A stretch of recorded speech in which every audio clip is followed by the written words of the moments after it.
Welkom iedereen. Dit is Stuntkunst, editie nummer 1. Wat is stuntkunst? Wat mijn doel is met stuntkunst is natuurlijk het verkopen van mijn eigen werk. Het kan gaan om schilderijen, foto's of bijvoorbeeld tekeningen. Ik heb als doel om geld te genereren en natuurlijk ook, ik moet er ook van leven. En daarnaast wil ik graag naar Mexico om opnieuw daar een fotografieproject te doen. En daar heb ik geld voor nodig. Het tweede doel is om jullie de kans te geven om kunst van mij aan te besteden voor een nogal laag tarief. Ik heb zelf lang kunnen kijken naar wat er in mijn huis hangt en ik gun het anderen ook om daar naar te kunnen kijken en van te kunnen genieten. Dus vandaar stuntkunst. Ik heb een uurtje geleden alvast wat schilderijen geplaatst op mijn tijdlijn op Facebook. Dus niet op Life and Art Photography, maar op mijn persoonlijke tijdlijn, Carlos Mastenbroek. Die schilderijen die ik heb geplaatst, er staan jaartallen en prijzen.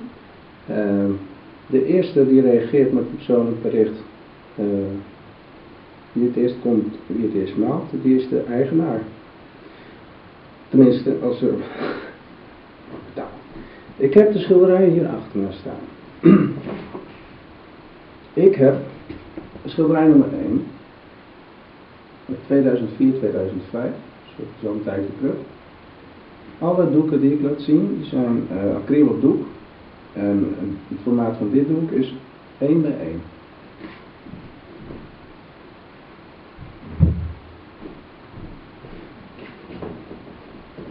Doek nummer 2 komt uit 2006. Ik hoop dat het goed te zien is. 2006 en het is, hoe groot is het? 100 centimeter x 80 centimeter. En dat kost 100 euro. Ik heb volgens mij vergeten te benoemen hoe duur de andere was. Die is 200 euro. En nummer 3. Sorry, ik ben een beetje hees. Maar het goed houden, ja, zo moet die. En nummer 3 is uit 2004. Iets kleiner van formaat. Mocht je daar nog een plekje voor hebben, dan kost die dat 75 euro. Doek nummer 5.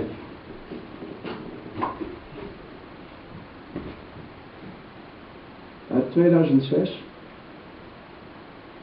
En het formaat is 80 centimeter bij 1 meter.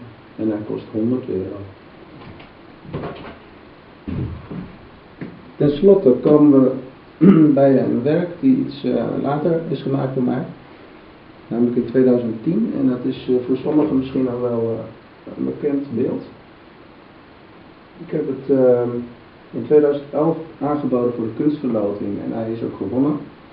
Alleen de persoon die hem gewonnen had, die heeft hem teruggebracht. Nou, dat mag natuurlijk. Uiteindelijk kan ik hem nu weer aanbieden voor 200 euro.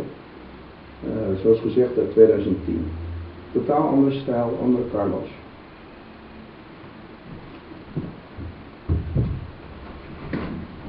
Dit zijn de werken die ik nu in de aanbieding zet. Je kan dus reageren door een persoonlijk berichtje te sturen aan mij via Facebook.